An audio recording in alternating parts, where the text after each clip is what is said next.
अस्सलाम वालेकुम dear students, कैसे हैं आप सब। उम्मीद करती हूँ सब ठीक ठाक होंगे। ये हमारी माइक्रोसॉफ्ट एक्सेल से रिलेटेड तीसरी वीडियो है जिसमें हम जानेंगे कि इसमें वर्क किस तरह करते हैं और उसके डिफरेंट जो पार्ट्स हैं वो किस तरह हमें नज़र आ रहे होते हैं, कौन सी लाइन का क्या मतलब है, किस कर्सर के मूव में क्या काम हो सकता है। ठीक है, मज़ीद और भी बहुत कुछ जानेंगे।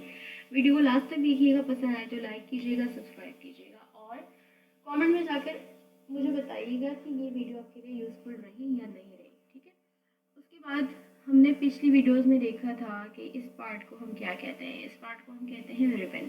ठीक है, अगर मैं होम पे क्लिक करूँ तो उसका रिबन ओपन हो जाता है। अगर मैं इंसर्ट पे क्लिक करूँ तो उससे रिलेटेड रिबन्स ओपन हो जाते हैं। अगर पेज लेआउट पे करूँ तो उससे रिलेटेड कुछ चीज़ें ओपन हो जाती हैं। इसी तरह ये तमाम चीज़ें, फार्मूलाज मिल जाएंगे आपको यहाँ पर। फार्मूलाज पे अगर मैं क्लिक करूँ तो फार्मूलाज से रिलेटेड रिबन ओपन हो गया है। ये तमाम चीज़ें आपको यहाँ पर मिल जाएंगी। उसके बाद मैं वापस से आ जाती हूँ होम पर। अगर आप यहाँ देखें तो यहाँ F1 लिखा हुआ है। ठीक है, F1 लिखा हुआ है ऑटोमेटिकली। ठीक है, उसके बाद एक लाइन ये है हमारे पास। इस लाइन को हम क्यों यूज़ करते हैं? इस लाइन को इसलिए हम यूज़ करते हैं ताकि हम कोई भी यहाँ पर कुछ भी चीज़ लिख रहे हो तो ऑलरेडी वो यहाँ पे हमें शो हो रहा हो। ठीक है, जैसे मैं यहाँ लिखती हूँ एस, एक मिनट पहले मैं यहाँ आ जाती हूँ, उसके बाद मैं लिखती हूँ SHAZIA।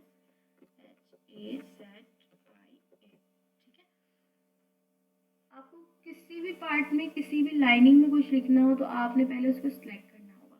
अच्छा, यहाँ एक चीज़ और है, यहाँ पे 1 से लेकर बहुत सारी यहाँ पे काउंटिंग लिखी हुई है, जो जैसे कि आप काम करते जाएंगे तो ये नीचे की तरफ मूव होता जाएगा, यानी कि ये सीरियल नंबर है। इसको ये आप ऐसा समझ लें। ठीक है, ये आपके पेज की लाइन नंबर है, सीरियल नंबर है। उसके बाद यहाँ पर आपको ए से लेकर जेड तक और भी मज़ीद बहुत सारे पार्ट्स मिल जाएंगे, जहाँ पे ए टू जेड लिखा होगा और उसके आगे फिर डिफरेंट चीज़ें लिखी होंगी। ठीक है, उसकी वजह क्या है कि आप ए के कॉलम में काम कर रहे हैं, बी के कॉलम में काम कर रहे हैं, सी के कॉलम में काम कर रहे हैं। ठीक है, और रॉज में अगर आप काम कर रहे हैं तो रॉ के हवाले से भी आपको यहाँ पर मदद मिलती रहेगी। ये देखिए, जिस तरह मैंने यहाँ पे लिखा शाजिया, तो ये शाजिया मुझे ए में लिखा है, मैंने ए के पार्ट में लिखा है और 1 वाली लाइन में लिखा है। तो यहाँ पे मैंने लिखा था, ये मुझे यहाँ पे भी शो हो रहा है और यहाँ पे भी शो हो रहा है। अगर मैं इसको यहाँ से कर दूँ बैक स्पेस तो आप देखें ये यहाँ से चेंज हो गया है। ठीक है, बैक स्पेस हो गया। अगर मैं वापस से यहाँ पे आकर कर्सर को यहाँ पर लाकर टाइप करूँ तो यहाँ पर भी मुझे शो हो रहा है, ताकि मैं आसानी से उस चीज़ को देख सकूँ जो मैं लिख रही हूँ। ठीक है, उसके बाद ये वाला जो मेरा पार्ट है ये मुझे ये बता रहा है नेम बॉक्स, इसको हम नेम बॉक्स कहते हैं। ये मुझे ये बता रहा है कि भाई आपने अभी A1 में ए और 1 में शाजिया लिखा हुआ है। ठीक है, अगर मैं 7 में आके लिखूं अहमद तो ये देखें ये चेंज हो गया है। अब ये मुझे बता रहा है कि आपने ए लाइन में 7 वाले नंबर पे आपने अहमद लिखा हुआ है। ठीक है, इसी तरह अगर मैं डी में आ जाऊं तो यहाँ मैं लिख देती हूँ दोबारा से। ठीक है, यहाँ मैंने शाद लिख दिया। तो ये मुझे क्या बता रहा है कि लाइन नंबर 8 में आपने डी के पार्ट में लाइन नंबर 8 में आपने शाद लिखा हुआ है। ठीक है, तो ये वाला पार्ट हमें ये बता रहा होता है।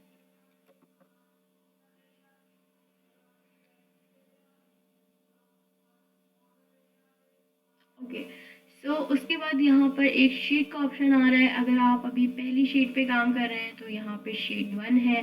अगर आप मज़ीद दूसरी शीट पे पहुँच जाएंगे तो यहाँ शीट 1 की जगह मज़ीद और नंबर्स भी आ सकते हैं। यहाँ पर आपको जूम इन और जूम आउट का ऑप्शन मिल जाएगा। ठीक है, उसके बाद यहाँ से आपको स्क्रॉल करने का ऑप्शन मिल जाएगा कॉलम्स में, कॉलम से कॉलम बी, और यहाँ से आप अप डाउन स्क्रॉल कर सकते हैं। ठीक है, उसके बाद अगर आप होम पे क्लिक करके चेकआउट करें तो यहाँ आपको कुछ ऑप्शंस मिल जाएंगे, जिसमें क्लिपबोर्ड का ऑप्शन है, control X for cut, control C for copy, और फॉर्मेट का ऑप्शन है, पेस्ट का ऑप्शन है, कंट्रोल बी फॉर पेस्ट। ठीक है, उसके बाद यहाँ पर आपको फॉन्ट का ऑप्शन मिल जाएगा। यहाँ पर बोल्ड है, इटैलिक है। ठीक है, बोल्ड के लिए आप क्या यूज़ करते हैं, कंट्रोल बी यूज़ करते हैं। इटैलिक के लिए आप क्या यूज़ करते हैं, कंट्रोल आई। और अंडरलाइन भी है यहाँ पर। अंडरलाइन करने के लिए आप शॉर्टकट यूज़ करते हैं कंट्रोल यू। उसके बाद यहाँ पर कुछ ऑप्शंस हैं जो इस वक्त वर्क में नहीं है, लेकिन अगर जैसे ही मैं टेक्स्ट पे क्लिक करूँ तो ये मेरे पास ऑप्शन खुल गया है। ठीक है, बॉर्डर का ऑप्शन दे रहा है ये। बॉर्डर अगर आपको लगाना हो इस बॉक्स के चारों गिर्द तो आप यहाँ से सिलेक्ट कर सकते हैं बॉटम बॉर्डर। ठीक है, बॉटम बॉर्डर क्या कर रहा है, ये देखिए नीचे वाली लाइन में आ गया। ठीक है, बॉर्डर अगर मैं इसको थिक बॉक्स कर दूं तो ये देखें ये थिक बॉक्स में कन्वर्ट हो गया। इसी तरह मैं मज़ीद और चेक कर लेती हूँ कि क्या चीज़ें हैं इसमें। डबल लाइन पे अगर मैं क्लिक करूँ तो ये देखिए डबल लाइनिंग आ गई। इसी तरह इसमें बहुत सारे ऑप्शंस हैं। और ड्रॉ करना चाह रहे हैं अगर आप बॉर्डर, तो आप यहाँ से बॉर्डर ड्रॉ भी कर सकते हैं। अगर आप इरेज करना चाह रहे हैं तो आप इसको इरेज भी कर सकते हैं। ठीक है, तो ये था एक हमारे बॉर्डर का ऑप्शन। अगर आप चाहें तो यहाँ से कर सकते हैं, नहीं चाहें तो ना सही। उसके बाद हमारे पास एक बाल्टी बनी हुई है जिसको हम कहते हैं फिल कलर। अगर आप इस पर क्लिक करें तो आपके पास थीम्स कलर का पैलेट खुल जाता है जिसके अंदर स्टैंडर्ड कलर्स भी मौजूद है और यहाँ पे थीम्स कलर भी मौजूद है। यहाँ से जाकर आप कोई भी कलर सेलेक्ट कर सकते हैं अपने डॉक्यूमेंट को फिल करने के लिए। ठीक है, जैसे मैं इसको यूँ कर देती हूँ। उसके बाद यहाँ पर एक ऑप्शन है हमारे पास, ये जो बाल्टी बनी हुई थी फिल कलर, ये इसने हमारे इस बॉक्स को फिल किया है। ठीक है, अब हम क्या कर रहे हैं, हम अपने टेक्स्ट को कलर कर रहे हैं। मैंने ए पे क्लिक किया, यहाँ लिखा हुआ है automatic themes colour standard colours. यहाँ कुछ ऑप्शन दे रहे हैं ये मुझे, तो यहाँ से जैसे ही मैं डिफरेंट कलर्स पे जा रही हूँ मेरे टेक्स्ट का जो कलर है वो चेंज हो रहा है। मुझे ब्लैक ही चाहिए। ठीक है, तो उसके बाद यहाँ से आपको ये वाला ऑप्शन मिल जाएगा इंक्रीज़ और डिक्रीज़ का। फॉन्ट साइज़ को इंक्रीज़ करना हो तो आप इस तरह से इंक्रीज़ और डिक्रीज़ कर सकते हैं। अगर आपको ऑलरेडी साइज़ का आइडिया है कि आपको किस साइज़ पे ये शीट रेडी करनी है तो आप उस हिसाब से भी यहाँ से सिलेक्ट कर सकते हैं। उसके बाद यहाँ पर एक ऑप्शन है फॉन्ट का जिस पे आप क्लिक करते हैं तो थीम्स फॉन्ट ओपन हो जाता है और यहाँ पर ऑल फॉन्ट का ऑप्शन है जहाँ से जाकर आप डिफरेंट स्टाइल्स के थीम्स को सिलेक्ट कर सकते हैं। ठीक है, लेकिन वैसे जो थीम्स इसमें यूज़ होते हैं ज़्यादातर वो ये दो ही होते हैं, एक हेडिंग और एक ये वाला क्लिप फ्री बॉडी। ठीक है, ये दो ही आपके पास यूज़ होता है। उसके बाद हमारे पास एक ऑप्शन है अलाइनमेंट का। अलाइनमेंट पे अगर आप क्लिक करते हैं तो यहाँ आपको डिफरेंट अलाइनमेंट्स मिल जाते हैं, लाइक टॉप अलाइन। ठीक है, उसके बाद है यहाँ पर मिडिल अलाइन। पहले मैं इसको सिलेक्ट कर लेती हूँ। ठीक है, उसके बाद मैं इसको मूव करूँगी। ये देखिए ये इस तरह से मूव हो रहा है। राइट करना है, लेफ्ट करना है या सेंटर करना है। उसके बाद यहाँ पर एक ऑप्शन है एंगल काउंटर क्लॉक का ऑप्शन। ठीक है, अगर मैं एंगल काउंटर क्लॉक करूँ तो ये देखिए ये इस तरह से शो हो रहा है मुझे। अगर मैं एंगल क्लॉक वाइज करूँ तो ये मुझे इस तरह से शो हो रहा है। वर्टिकल में करूँ तो ये मुझे इस तरह से शो होगा और अगर मैं रोटेट टेक्स्ट अप करूँ तो ये मुझे इस तरह से शो होगा। तो यहाँ से जाकर आप अपने टेक्स्ट की कंडीशन को भी चेंज कर सकते हैं। ठीक है, उसके बाद यहाँ पर एक ऑप्शन है हमारे पास डिक्रीज इंडेंट का। ठीक है, और डिक्रीज इंडेंट पे अगर मैं दोबारा क्लिक करूँ राइट वाले पे तो ये वापस से वैसा ही हो गया है। ठीक है, इंक्रीज इंडेंट और ये आ गया डिक्रीज इंडेंट।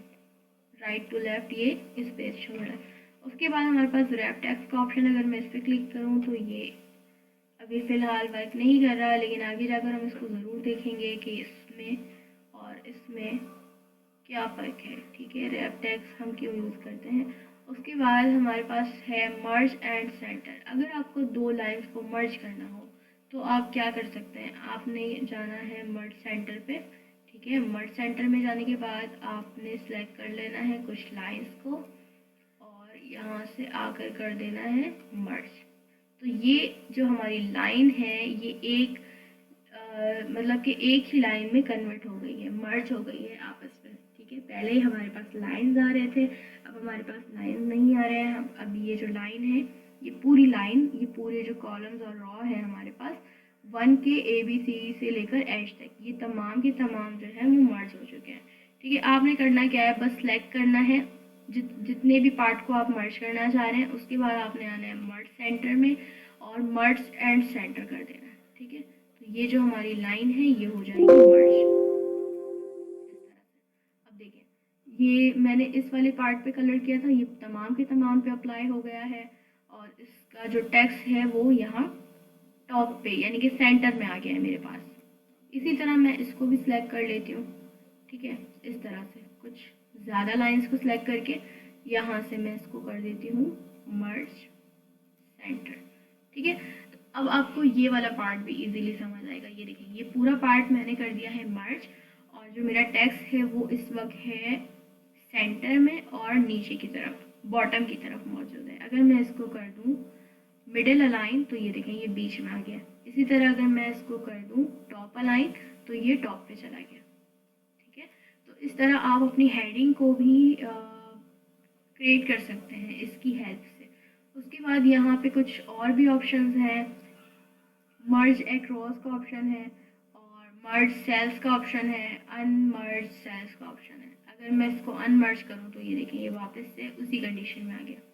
ठीक है, लेकिन मुझे अभी फ़िलहाल वही चाहिए तो मैं इसको यही रहने दूँगी। उसके बाद मैं क्या कर रही हूँ, मैं आ जाती हूँ यहाँ पे। ठीक है, यहाँ मेरे पास नंबर का ऑप्शन आ रहा है। नंबर पे अगर मैं देखूँ तो यहाँ जर्नल्स का ऑप्शन है। जर्नल के अंदर आपको बहुत सारी चीज़ें मिल जाएंगी, नंबर मिल जाएंगे, करेंसी मिल जाएगी, accounting, short date, long date, time, percentage, पेंशंस और साइंटिफिक वगैरह, ये तमाम चीज़ें आपको मिल जाएंगी। टैक्स भी आपको यहाँ पे मिल जाएगा। ठीक है, मैं टाइम पे क्लिक करती हूँ, लेट्स सी क्या होता है। कुछ भी नहीं हुआ। ठीक है, कुछ भी नहीं हुआ। अभी फ़िलहाल इसका जो प्रोसेस है वो वर्क नहीं कर रहा।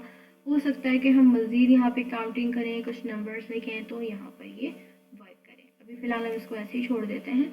ठीक है, ये दो चीज़ें हमने छोड़ी हैं, रैप टैक्स और जर्नल। ये दो चीज़ें हमने यहाँ पर अभी फ़िलहाल छोड़ दी हैं, नंबर वाला पार्ट और रैप टैक्स वाला पार्ट। इन दो पार्ट्स को हम अपनी मज़ीद आने वाली वीडियोस में, जिसमें हम डिफरेंट शीट्स बनाना सीखेंगे, तब मैं आपको ये दोनों चीज़ें करके दिखाऊंगी। उसके बाद यहाँ पर मेरे पास स्टाइल का ऑप्शन है। स्टाइल पे अगर मैं देखूँ तो कंडीशनल फॉर्मेटिंग का ऑप्शन है। अगर मैं इस पर क्लिक करूँ तो यहाँ मेरे पास कुछ हाईलाइट सेल रूल्स का ऑप्शन खुल जाता है। अगर मैं इस पर क्लिक करूँ तो ये मुझसे पूछ रहा है format cells that are greater than. ठीक है, मैं कर देती हूँ इसको 1। ठीक है, 12,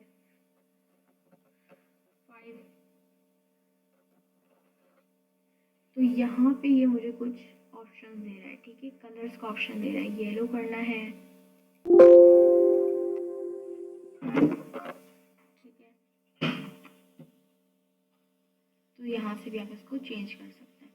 उसके बाद अगर मैं देखूँ तो यहाँ मुझे कुछ लेस देन का ऑप्शन है, कुछ बिटवीन का ऑप्शन मिल रहा है और कुछ इक्वल्स का ऑप्शन मिल रहा है और भी बहुत कुछ है यहाँ पर। उसके बाद टॉप में अगर आप आए टॉप रूल्स में तो यहाँ पर आपको कुछ रूल्स मिल जाएंगे।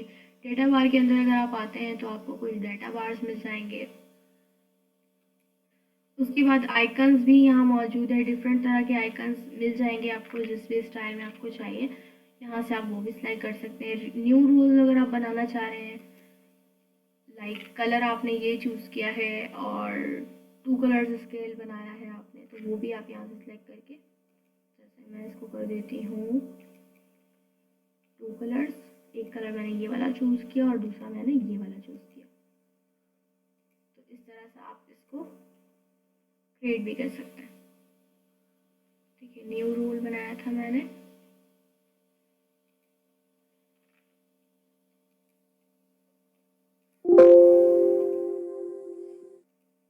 ओके, तो यहाँ से जाकर आप इसको भी कर सकते हैं एडजस्ट। उसके अलावा अगर आपको ये तमाम चीज़ें नहीं चाहिए तो आप इसको क्लियर भी कर सकते हैं। पहले आपने इसको करना है सिलेक्ट।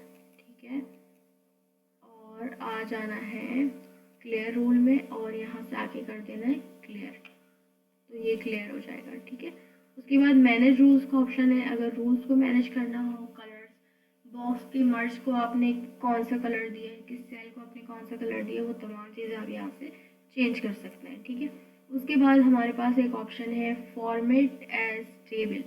फॉर्मेट एज टेबल पे अगर आप क्लिक करते हैं तो आपको बने बनाए थीम्स मिल जाते हैं, कुछ कॉलम्स मिल जाते हैं, कुछ ड्रॉज मिल जाते हैं जिसमें ऑलरेडी कलर्स हुए हुए हैं। अगर आप वोट करना चाहें तो आप इसको वो भी कर सकते हैं, यहाँ से चेंज कर सकते हैं। ठीक है, अगर नीड हो तो कर लें, ना हो तो ना सही। ठीक है, जैसे मैं यहाँ लिख देती हूँ 12 13। तो ये देखें, ये तमाम के तमाम जो है ये मेरे पास आ जा रहे हैं हैश की कंडीशन में, और यहाँ मेरे पास टाइमिंग शो कर रहा है। ठीक है, क्योंकि मैंने वहाँ से क्लॉक को सिलेक्ट किया था।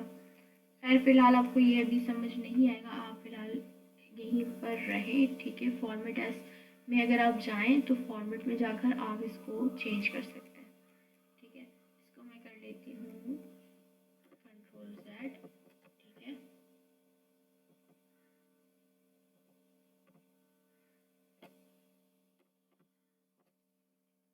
कंट्रोल Z करने के बाद मैंने यहाँ लिख दिया अहमद। ठीक है,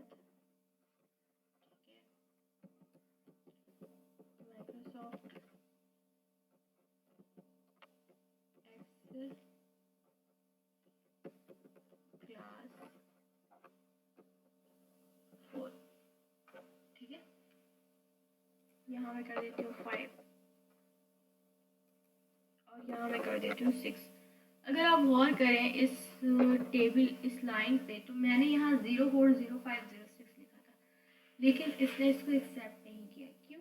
क्योंकि जो माइक्रोसॉफ्ट एक्सेल है वो हमारा ज़ीरो से स्टार्ट नहीं होता, ज़ीरो को एक्सेप्ट नहीं करता। माइक्रोसॉफ्ट एक्सेल का मानना है कि गिनती जो है वो एक से ही शुरू होती है। ठीक है, तो ज़ीरो का कोई कॉन्सेप्ट नहीं है इसके अंदर, तो आपने यहाँ ज़ीरो नहीं लिखना, बस आपने इसको ऐसे ही लिख देना है। ठीक है, उसके बाद आप इसको करेंगे सिलेक्ट करने के बाद आप इसको कर देंगे सेंटर। ठीक है, और उसके बाद आप आ जाएंगे यहाँ फॉर्मेट एज टेबल में, और यहाँ से आके कर देंगे आप इसको कलर इस तरह से। ठीक है, और ये जो कॉलम यहाँ हमारे पास लिखा हुआ है कॉलम 1, कॉलम 2, इसकी हेडिंग्स को अगर चेंज करना चाहें तो आप इसको वो भी कर सकते हैं। ठीक है, वापस आ जाती हूँ मैं इस पर। उसके बाद